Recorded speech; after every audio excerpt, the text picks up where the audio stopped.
Three nations were given the greatest advantage in football: home stadiums, home crowds, home comfort. All three are already gone. We said hosting the World Cup gives you a structural advantage. We showed the data, we explained the mechanism, and then all three host nations were eliminated before the quarterfinals even began. So either our theory was wrong, or something else happened that the theory did not account for. In this video, we are going to find out which one it is. Let us start with what we already know, because this video is built directly on an earlier investigation. We previously analyzed host nation advantage across World Cup history. The data was clear. Teams hosting the tournament received measurable benefits: better stadium familiarity, reduced travel fatigue, crowd energy tilted almost entirely in their favor. Even referee decisions showed slight statistical bias toward host nations in high-pressure moments. Historically, host nations reached the semifinals at a significantly higher rate than their pre-tournament ranking would predict. The mechanism made sense. Playing in front of your own crowd, in stadiums you know, without the exhaustion of international travel, should create a measurable performance boost. This tournament gave us three host nations at once: the United States, Canada, and Mexico, three opportunities to test the theory simultaneously. The result: all three were eliminated by the round of 16. Not one reached the quarterfinals. Not one came close to matching historical host nation performance. This is not a small deviation from the pattern. This is a complete reversal of what the historical data predicted. And when a well-supported theory produces the opposite of its expected outcome, the responsible move is not to abandon the theory. The responsible move is to investigate exactly where it broke down. Let us look at exactly how each host nation was eliminated, because the details matter. The United States lost decisively in the round of 16, outclassed by a stronger opponent in a match where the American team never truly threatened. This was not a narrow defeat decided by a single moment. It was a clear gap in quality. Canada was beaten comfortably by a well-organized opponent who controlled the match from the opening minutes. Canada's run had already been a pleasant surprise, reaching the knockout stage, but the gap in the round of 16 was significant. Mexico came the closest to defying the pattern, playing what many considered one of the most emotionally intense matches of the entire tournament. Mexico lost by a narrow margin in a match filled with drama, in front of a passionate home crowd in one of football's most iconic stadiums. Even in defeat, Mexico showed more of what host nation advantage should theoretically produce than the other two nations combined. So we have three different failure patterns: one decisive defeat, one comfortable defeat, one narrow, dramatic defeat. If host advantage were completely absent, we might expect three similar decisive losses. The variation itself tells us something important. The advantage may not have disappeared entirely. It may have simply been insufficient to overcome specific weaknesses in each individual team. This distinction matters enormously for how we interpret what happened. Now here is where the investigation gets interesting. Every previous host nation advantage in World Cup history came from a single country hosting the entire tournament. One nation. One concentrated wave of attention, resources, and crowd support. This tournament introduced something historically unprecedented: three co-host nations sharing the tournament simultaneously, and this changes the mathematics of host advantage in ways that are easy to overlook. When one nation hosts alone, the entire country's football attention concentrates on a single team. Every match matters intensely. Media coverage is singular and overwhelming. Crowd support travels with the team to nearly every match because the whole nation is invested in one story. When three nations co-host, that attention fragments immediately. American fans focus primarily on the American team, Canadian fans focus primarily on the Canadian team, Mexican fans focus primarily on the Mexican team. None of the three receives the full, undivided national obsession that single host nations have historically received. Additionally, host nation advantage partly comes from playing every match in familiar home territory, surrounded by home supporters who traveled easily because the tournament is happening in their own country. But in a three-nation co-hosting format, matches are spread across all three countries. A team's home advantage only fully applies to matches actually played within their own borders. Cross-border matches dilute this advantage significantly because now players face crowds that, while geographically closer than a distant country, are not entirely their own. The theory of host advantage was built entirely on single-nation hosting. This tournament tested a fundamentally different structure, and the data suggests that structure matters enormously. Let us quantify this dilution effect, because vague explanations are not enough. We need numbers. In previous single-host tournaments, the average crowd composition for host nation matches showed approximately 85% supporter presence for the home team, even in larger stadiums. This overwhelming crowd advantage created genuine psychological pressure on opposing teams and genuine confidence boosts for the host.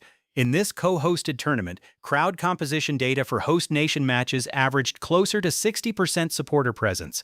This is still a majority, still an advantage, but it represents a significant drop from historical single-host levels.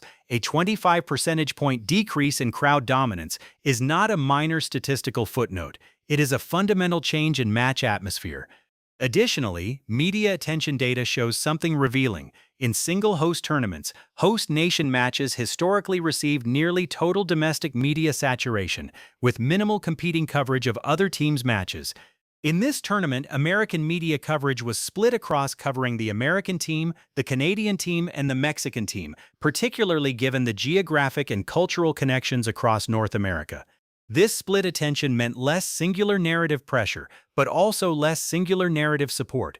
The host advantage did not disappear. It was mathematically divided by 3, then further reduced by cross-border logistics. What remained was a diminished version of the historical advantage, not enough to overcome quality gaps against stronger opponents. This dilution theory also explains why Mexico's elimination was the closest and most dramatic of the 3. Mexico played their knockout match in Estadio Azteca, one of football's most legendary stadiums, with a passionate crowd that has decades of World Cup history attached to it. Even within a diluted 3-nation hosting structure, this specific venue carried concentrated cultural weight that the other host nations' venues did not replicate as strongly. Mexico's crowd advantage, even diluted by the broader co-hosting structure, was still anchored by one of the most intense football environments in the world. This partially explains why Mexico's match was competitive and dramatic, decided by a narrow margin, while the United States and Canada experienced more clear-cut defeats. This suggests something important. Host advantage in a shared hosting format is not distributed equally. It depends heavily on specific venues, specific historical football culture, and specific fan intensity levels that vary significantly even within the same tournament structure. When hits highs, major implications beyond just this single World Cup. If shared hosting fundamentally dilutes host advantage, then future tournaments considering multi-nation hosting structures need to reconsider what benefits they are actually providing to host nations. The traditional argument for hosting includes the promise of a meaningful competitive advantage. But if that advantage mathematically divides based on the number of co-hosts, then multi-nation bids may be selling host nations a benefit that is significantly smaller than historical single-host data would suggest. This does not mean shared hosting is bad for football as a whole. There are clear benefits: reduced infrastructure burden on any single nation, broader regional economic impact, and increased overall tournament capacity. But the specific competitive advantage that host nations have historically relied upon appears to shrink substantially under shared hosting conditions. For the 3 nations that just experienced this firsthand, the lesson is uncomfortable but clear. Hosting the World Cup no longer guarantees the kind of tournament run that history led everyone to expect. The advantage exists, but it is a fraction of what previous host nations enjoyed, and it may not be enough to compensate for genuine gaps in squad quality against elite opposition. So was our original theory wrong? No, the mechanism we identified was real.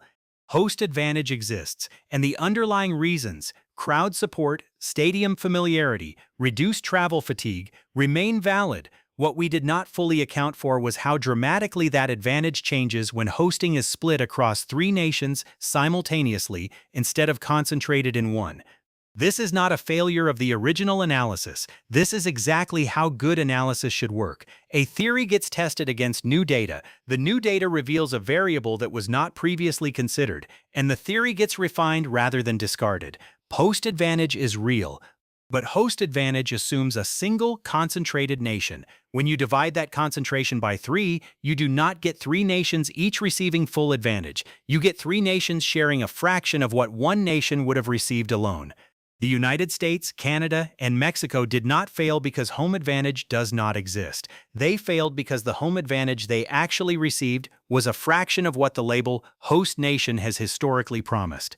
This raises a fascinating question for the future of the World Cup itself. As FIFA continues expanding the tournament and potentially considers more multi-nation hosting arrangements, how much of the traditional host nation story is quietly disappearing? If shared hosting becomes the norm rather than the exception, will we ever see genuine host nation advantage again, the kind that once carried teams deep into tournaments purely on the strength of their own crowd? And here is the question that matters most for anyone watching future tournaments. If hosting continues to fragment across multiple nations, should we stop expecting host nations to perform above their ranking at all? Should the entire concept of host advantage be recalibrated for a new era of shared tournaments?